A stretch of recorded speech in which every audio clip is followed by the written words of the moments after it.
Aqui com mais um episódio do Comando Talks, hoje recebendo aqui dois doutores, né? Ele não gosta dos doutores, mas assim, dois advogados, né? Especialistas em direito criminal, né? Estamos aqui novamente com o doutor, né? O Roberto Bona Júnior e hoje também com o Rafael Augustini, é isso? Augusti, desculpa, Rafael Augusti consertando aqui.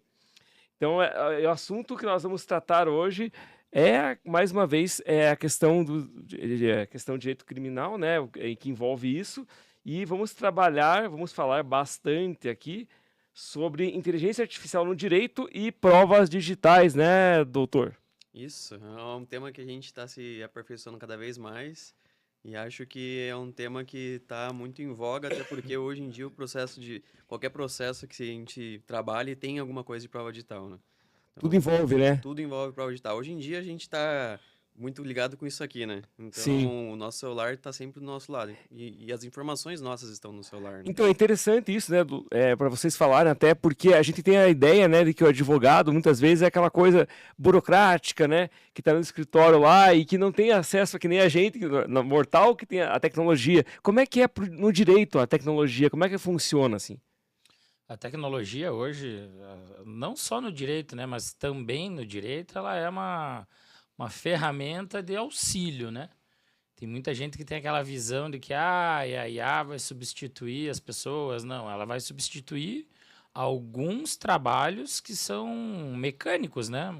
Os trabalhos mais massivos, repetitivos. Então, isso daí você consegue programar uma inteligência artificial e ela vai conseguir ser treinada, ensinada a fazer o trabalho que um humano ou vários humanos fariam, né?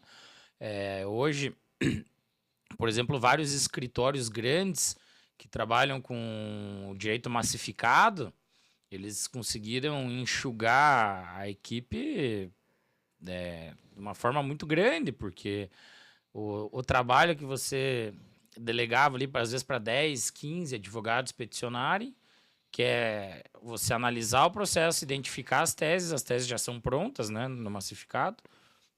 Então, hoje, a inteligência artificial faz isso tranquilamente, muito mais rápido, de uma forma muito mais assertiva e com a porcentagem de erro infinitamente menor do que um ser humano.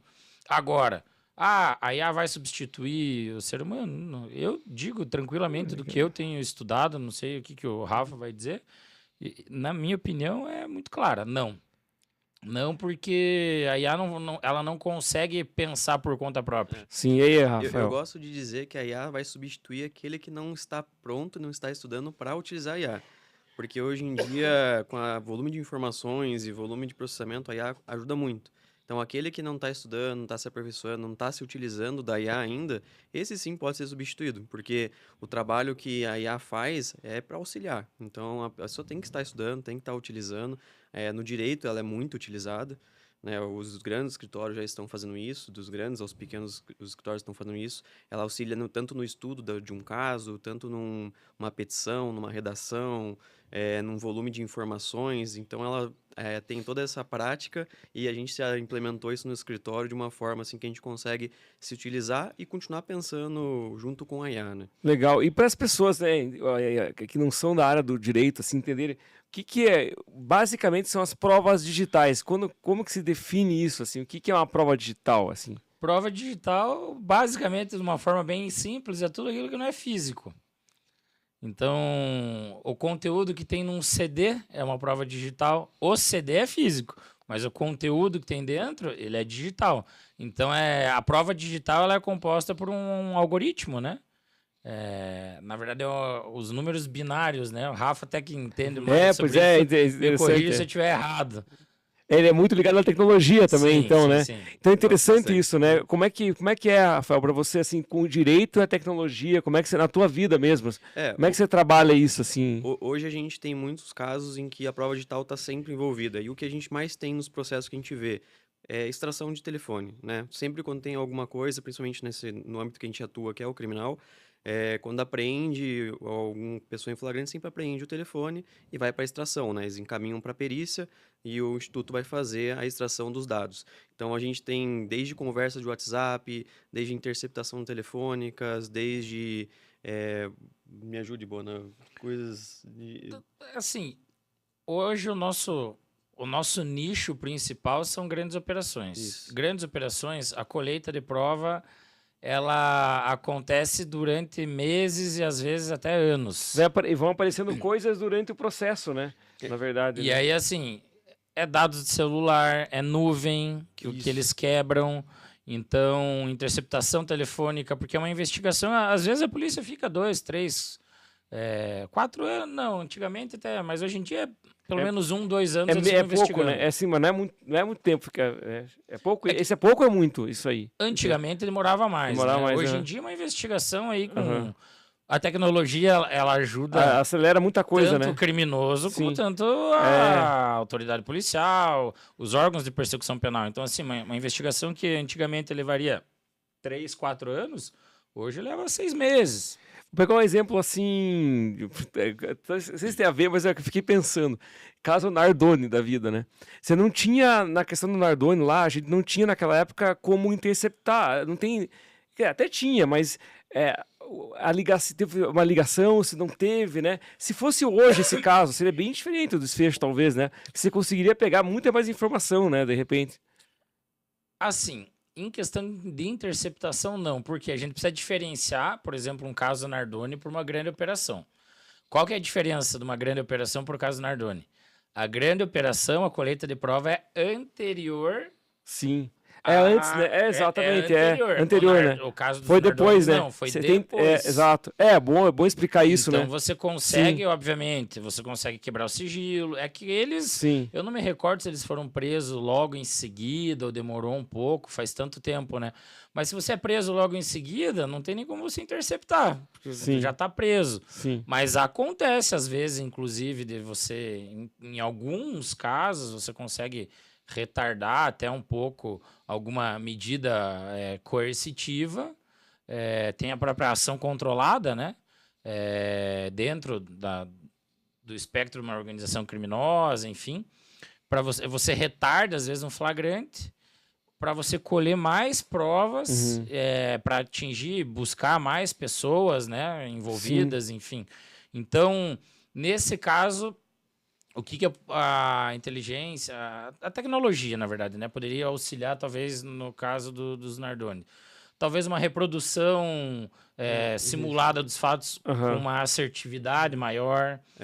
Eu ia até comentar, nesse caso Nardoni, a prova digital também foi utilizada, né? Porque para fazer a reconstituição de onde eles estavam, todo o trajeto que eles percorreram, como que eles pararam o carro no estacionamento, subiu o elevador, então a prova digital foi utilizada as câmeras de segurança, né? Então eles conseguiram a extração das câmeras de segurança e através de todos os movimentos eles fizeram uma reconstituição dos fatos, né? Então, assim, a prova digital também estava presente ali já. Obviamente que a interceptação, nesse caso, não precisou ser utilizada, porque o crime aconteceu e eles foram investigar o que tinha acontecido, né? As provas, pegaram as provas que já tinham colhido, né?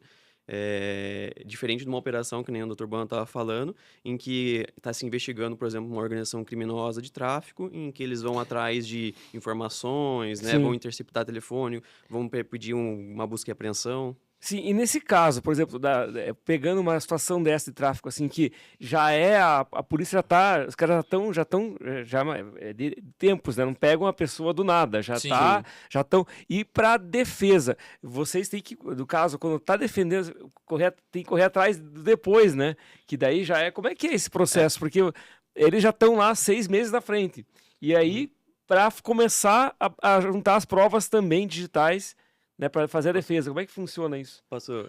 Só para a primeira coisa que a gente tem que analisar nesse caso, principalmente quando a gente pega lá no escritório esses casos de operações, a gente vai analisar como que foi feita a extração desses dados. Então, a polícia tem mecanismo, tem ferramentas que elas fazem as extrações, as coletas desses dados, desses celulares, dos e-mails, né, das nuvens, e a gente vai analisar como que foi feita. Se foi feita da maneira correta, eles encaminham para a gente. Geralmente, a polícia encaminha um relatório pronto, mastigado para a gente pede os dados brutos. Então, a gente sempre vai verificar os dados brutos, que é a extração completa. E aí nessa extração que a gente vai trabalhar, em que a gente vai verificar a prova, ver o que se aquela que a polícia construiu, aquela investigação que a polícia construiu, tá batendo com o que tá nos dados brutos, ou se de repente ocultaram alguma coisa, né? E também a licitude de tudo, né? Porque hoje em dia, para você invadir a privacidade da pessoa e fazer a extração, a coleta, a privacidade, a interceptação, tem que ter autorização judicial, né? Nossa lei garante isso. Então, tem que ter a autorização e tem que ter a mandado de busca e apreensão para Sim. alguma coisa.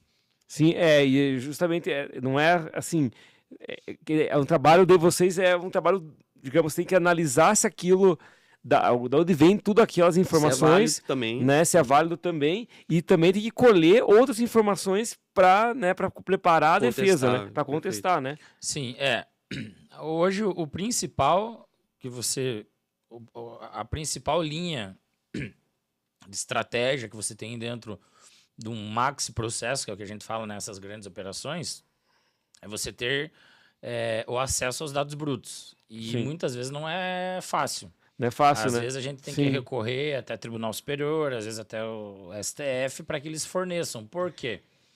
Porque, em alguns casos, a forma como é feita, como se colhe, Não é... ela não é a forma Sim. correta. Sim. E muitas vezes acontece também deles...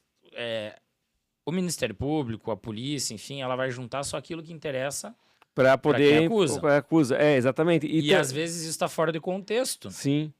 Então, é um quebra-cabeça que você tem que montar ali, né? Então, eu fico imaginando, o papel, né, do advogado criminal de vocês ali, tem que juntar um quebra-cabeça e entender até que ponto que aquilo, né, de que forma aquilo foi conduzido, né? Então, é uma linha bastante complicada, né? Assim, é um quebra-cabeça, na verdade. Eu gosto de falar que a gente joga um jogo de xadrez, né?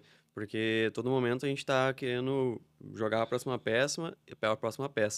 E assim, nas provas digitais, a gente tem que tomar sempre esse cuidado, né? Então, além da gente verificar as validades, as extrações, verificar como foi feita e o que tá fora de contexto e o que não tá. Porque muitas vezes é um detalhe que vai demonstrar totalmente ao contrário daquilo que está se acusando, né?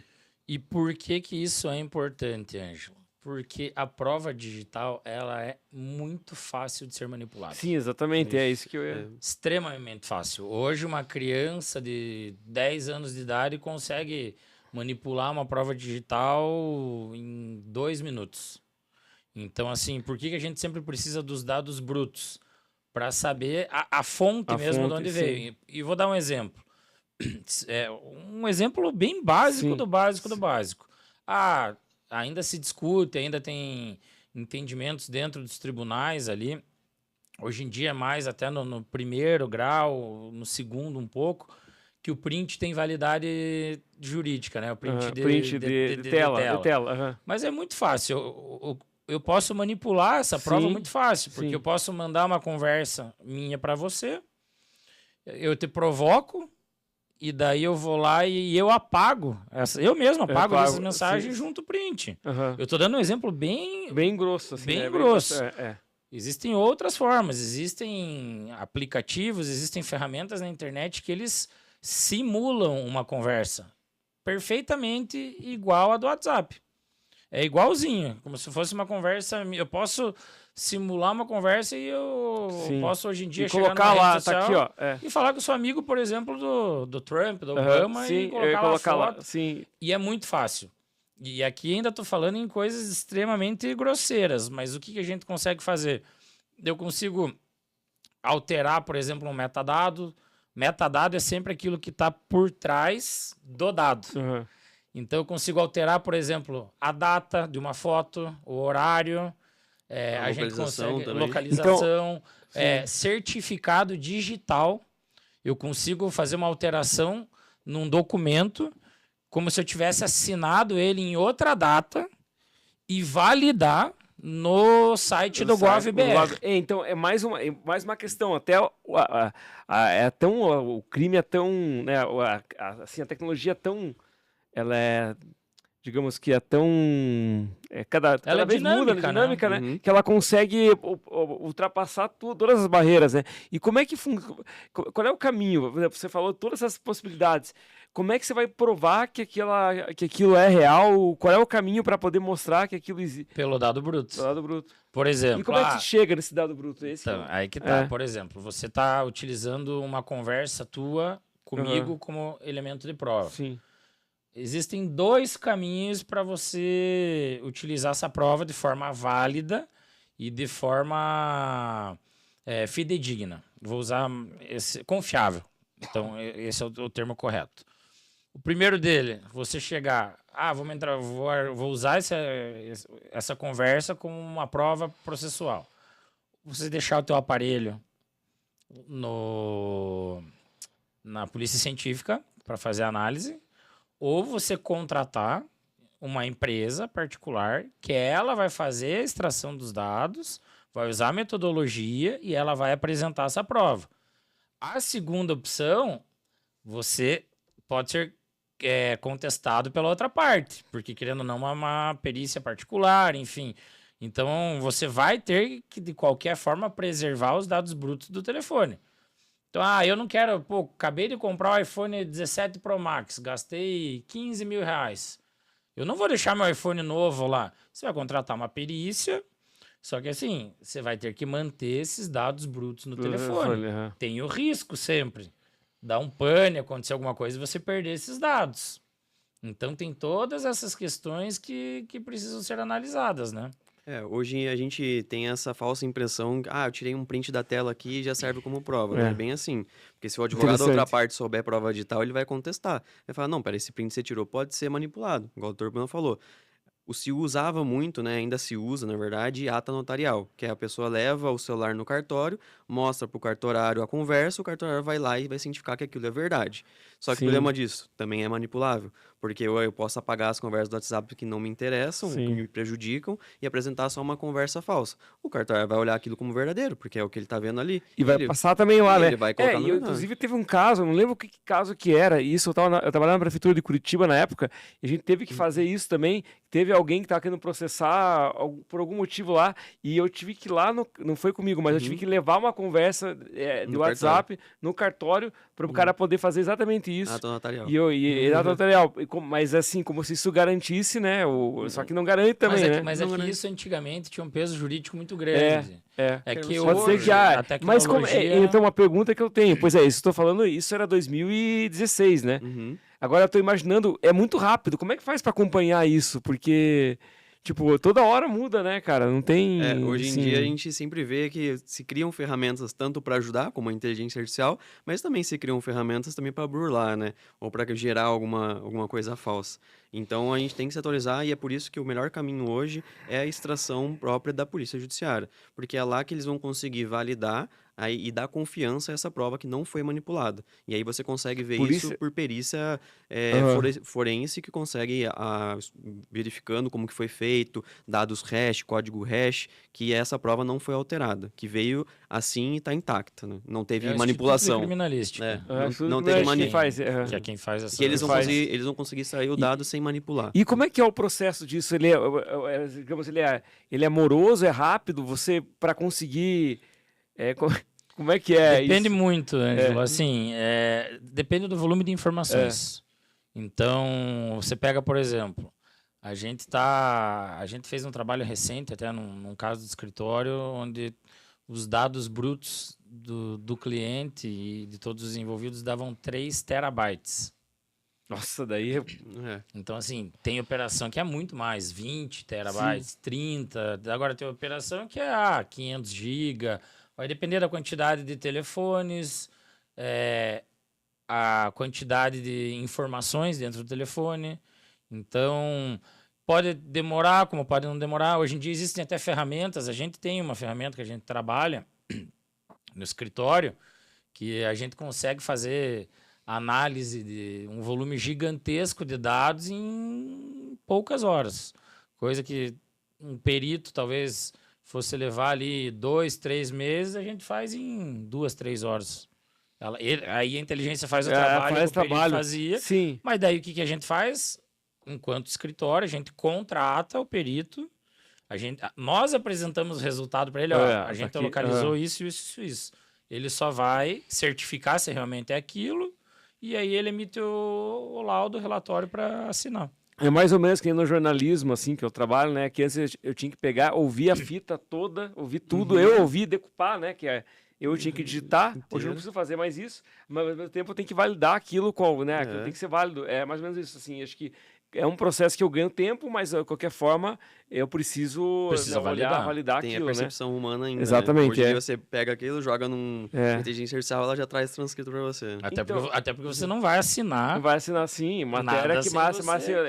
É igual, por exemplo, tem muito advogado no escritório, até já falei, acho que na última vez que eu estive aqui, é proibido utilizar inteligência artificial para construir tese. Sim. Para ter um suporte, às vezes, você até pode.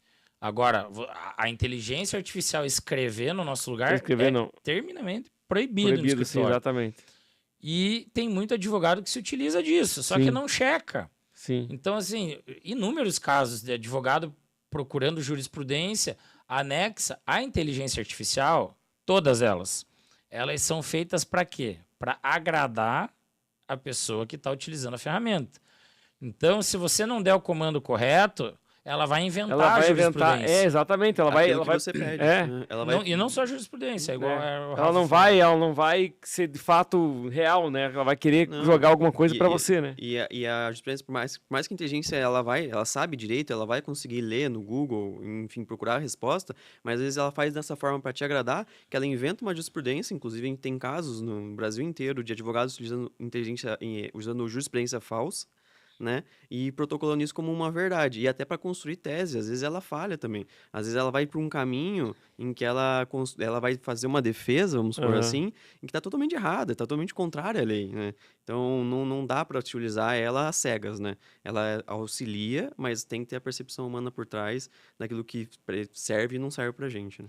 É interessante isso, porque daí também, na hora que que chega lá no processo, na justiça, pode ficar fica tudo contraditório, né? Não vai ver. E queima a cara, porque assim, e até o juiz, ética, né, o juiz e o desembargador, enfim, Ministério Público, a vida deles é analisar processo, estudar processo. Então, assim, o cara sabe, eles sabem muito de jurisprudência, eles sabem muito de lei. A gente teve um caso no TJ, até meio recente, que o colega advogado juntou, foram mais de 30 jurisprudências. E assim, até eu, se fosse ler sem saber que era IA, eu ia identificar. Por quê? Porque colocava... e não é nem pelo conteúdo da jurisprudência, mas lá embaixo colocava o nome de relator. Desembargador que já está aposentado, desembargador que nunca atuou no criminal, só atuou no civil. Então, assim, você pega, por exemplo, lá, vou dar um exemplo bem grosseiro, assim. Joaquim Barbosa, 2024. Joaquim Barbosa aposentou bem antes, né? 2015, sei lá, acho que até antes. Então, assim, não faz nenhum sentido. E acontece. E aí você pega o advogado porque geralmente quem faz isso é preguiçoso. Ele não está utilizando a inteligência artificial como uma ferramenta. Ele está utilizando a inteligência artificial para fazer o trabalho dele. E eu acho que o X da questão é exatamente esse. É você utilizar como ferramenta, não como você delegar o teu trabalho para IA fazer. IA fazer, mas digamos que no momento, é uma aparente tranquilidade, né? Porque assim, você tira é o conforto, você tira da reta uma questão que você tem que resolver ali, né? Mas ao mesmo tempo você cria um outro problema, né? Que não é... que vai gerando outros problemas. Eu acho que também... E até você pensar sobre aquilo que você está fazendo, né? Acho que acontece em todas as áreas isso. Mas você não pensa mais no que você tá fazendo. Você fica dependente da ferramenta. Sem pensar. Exatamente. E aí tem uma questão. Como é que fica a tua cara pro teu cliente? Pois é, que é o pior, né? O teu cliente não contratou uma IA. Não contratou uma IA, né? Ele contratou você. E mesmo que ele também use a IA, ele não vai aceitar que você é humano, que você esteja, né? Você aceitaria? Não. Eu de forma alguma. E a gente sabe quando entra assim, você usa isso para, né, ganhar tempo ou querer resolver. Então, eu contrato uma IA, então, e não vou... né, contratar... Você usa para... eu acho que a melhor definição do que é uma IA hoje, pelo menos para nós, otimizar tempo. Então, por exemplo, antigamente uma pesquisa jurisprudencial, demorava, às vezes, assim, olha, eu já cheguei a passar 5 horas procurando jurisprudência. Hoje, com inteligência artificial, eu consigo encurtar isso para 1 hora, meia hora, 40 minutos, usando os comandos certos e depois você validando. Então, hoje a gente tem uma ferramenta. Essa ferramenta, eu acho ela poderosíssima, porque o que ela faz? Ela acessa o tribunal que eu quero. Sim. E ela mesmo digita os comandos, né, as palavras-chave para fazer a pesquisa jurisprudencial. E qual que é a vantagem dela para minha? Eu, por exemplo, dou comando, preciso de um julgado que seja favorável à defesa nisso. Sim.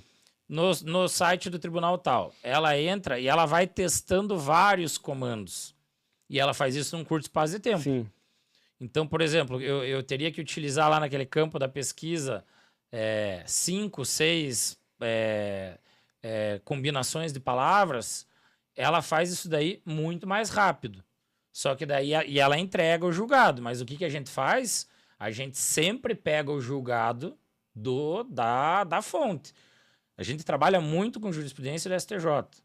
Então, assim, a gente sempre vai no site do STJ, a gente não recorta da IA. Eu pego o número que ela me passou, eu vou no site do STJ e eu pego de lá. Até porque nas nossas petições a gente costuma colocar o link da íntegra da jurisprudência. Então, a gente já vai direto no site. É uma forma até da gente fazer o cross-examination ali, né, o cross-check. E também facilitar quem está julgando. Sim. Porque a gente recorta um trecho da jurisprudência quando a gente vai colocar na petição, senão fica muito grande. E aí eu coloco o link. Se o juiz, o desembargador, o promotor, o procurador, enfim, quem está lendo a petição quiser examinar, ele só clica no link e já abre automaticamente. Nossa, Então você facilita a vida de quem está lendo também. Sim. Eu acho que esse é um dos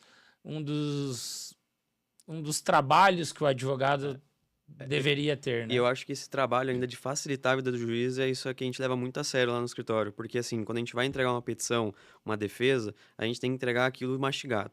A gente tem que entregar aquilo pro leitor que vai receber isso, não precisar sair da petição. Então, a IA também ajuda a gente, além de fazer links, por exemplo, criar um mapa mental. Ela cria um mapa mental, a gente valida aquele mapa mental, vê se está de acordo, e de repente a gente pode utilizar isso. Criação de tabelas, né? Então, esses resumos no meio da petição escrita, ela auxilia muito para quem vai ler a petição, né? Então... É legal isso, porque ajuda a pensar com que a forma de se tornar mais visível, né, para quem vai julgar, né? Porque senão você tem que... É como se fosse uma apresentação Exatamente. É como se fosse apresentar alguma coisa, um projeto, alguma coisa assim que tem que estar claro, assim, né? Ângelo, uma coisa eu posso garantir. Quem lê as nossas petições não precisa sair da petição. Ele pode sair depois para validar, por exemplo, assim, a gente colocou um recorte de alguma coisa, de algum documento, a gente coloca o recorte na petição e coloca o documento original acompanhando a petição. Então, ele sai depois para validar, ver se tudo aquilo realmente é como está na petição. Mas ele não precisa sair, porque se você está lendo uma petição, enfim, um livro, e você precisa sair dali para pegar informação em outra coisa, já quando você voltou, você já perdeu o raciocínio. Não, é interessante isso, né? Essa questão, essa análise de você aproveitar, né, o que a tecnologia te traz, né, a possibilidade de apresentar algo mais visível, até visualmente, né, melhor, né? Que hoje te traz essa condição que você falou de tabelas e ter um número, um gráfico, alguma coisa que... Tem uns escritórios que até usam o que a gente chama do visual law, que é o direito em imagens. Tem muita gente que abusa. Eu acho assim, lá no escritório a gente usa o meio termo. Meio termo, Não sei se você lembra do... talvez, não é criminalista, mas lembra do Domingos Moro? Que era advogado do Curitiba. Sim. Cara, ele ganhava tudo quanto é ação lá no STJD, lá, porque ele fazia um teatro, lá, ele fazia uma encenação, o cara fazia...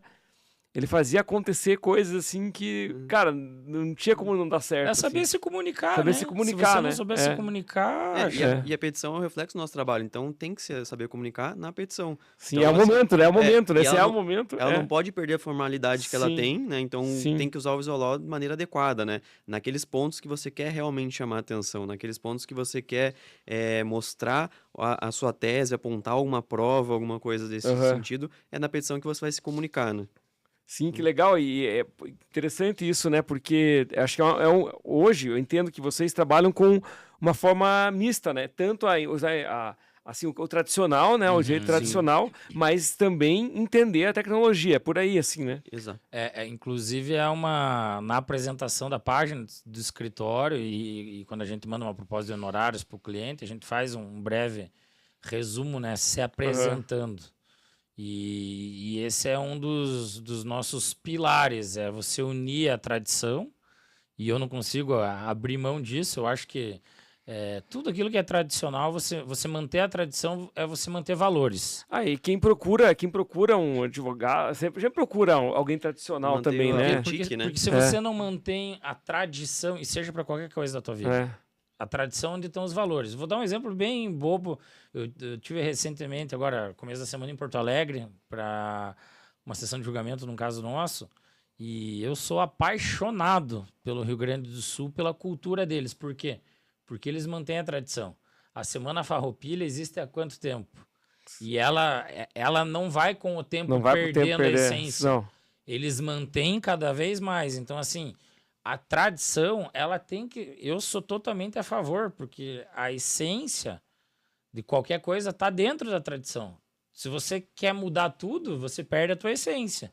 E na advocacia, não sou contra, tenho algumas ressalvas, mas, por exemplo, assim, hoje em dia a advocacia está muito direcionada para as redes sociais de uma forma muito circense. Sim. Então, advogados postando de forma jocosa, um vídeo como se fosse no TikTok, no Instagram, de uma forma mais brincalhona, sem ter aquele aspecto formal. Então, assim, isso é legal, para quê? Para você ganhar like, para você ganhar seguidor. Agora, na minha cabeça, eu acho meio difícil, por exemplo, um cliente... Você pega, vamos usar a área criminal. Sim. Eu quero advogar, eu quero um cliente nível lá. Não vai. Você acha que um grande empresário Vai pegar. O cara tem 6 dígitos para pagar de contrato de honorários. Sim. Você acha que ele vai contratar alguém que fica fazendo dancinha? Não vai, né? Não vai. Então, assim, você tem que manter a tradição, você tem que manter a liturgia, né? Que a gente sempre fala. O direito é uma profissão, a advocacia, o direito como um todo, mas a advocacia é uma profissão muito séria. Então, você tem que manter essa questão formal, a formalidade. Eu sou um cara que eu não gosto tanto assim de andar de terno, mas tem que andar. Você já pensou se você vai atender um cliente e você não tá de terno? Sim. Você passa uma imagem de... Não, e é a marca do advogado, né? Não tem como, de descrédito, né? né? Porque o cliente ele vai te respeitar até mais. E te respeitar e te admirar até, porque a gente é muito do visual, né? Então, assim, essas coisas... A tradição ela vai ter que existir sempre, mas a gente utiliza a inovação, não são antagônicos, eles podem andar junto. E é isso que a gente preza no escritório. A primeira impressão é que fica, né? Então, assim como um cliente chega no escritório esperando ser recebido por uma pessoa de terno, um advogado, né? Que é a imagem do advogado que a gente tem, é a mesma coisa numa petição. Quando ele vai pegar a primeira vez para ler, a imagem, a impressão que ele fica daquela petição, bonita, elegante, concisa, objetiva, sem firula, sem muito perfumaria. Então, é essa impressão que fica e é o que dá o resultado também, né? Pra gente. Legal, então. Mas obrigado aí, gente. Obrigado, Rafael. Obrigado, Bona. Obrigado pela participação aí. Vamos marcar outros, né? Outros momentos. Sim. Mas legal. E qual que é a mensagem final que vocês deixam assim, para as pessoas aí? Rafa, hoje é contigo. Que querem conhecer mais e às vezes não só, claro, mas querem entender mais a tecnologia. Qual é o caminho para entender mais sobre o direito criminal? O que você procura assistir, acompanhar, curiosidade, assim, o que você faz? Eu acho que nessa era que nós estamos vivendo, de inteligência artificial, de as coisas evoluindo muito rápido, eu acho que a mensagem que fica é continue estudando, não dá para parar. Porque o que faz a gente evoluir é o estudo. Então, desde que você continue estudando inteligência artificial para aplicar na sua profissão, seja ela qual for, é o estudo que vai te direcionar você, né? Então, acho que a mensagem que eu deixo é essa. Beleza, valeu então. Nos vemos no próximo episódio do Comando Talks. Abraço a galera do Versa Podcast Studio aqui. E é isso aí, até o próximo episódio, pessoal. Valeu. Valeu. Valeu, gente. Fazer uma foto aí.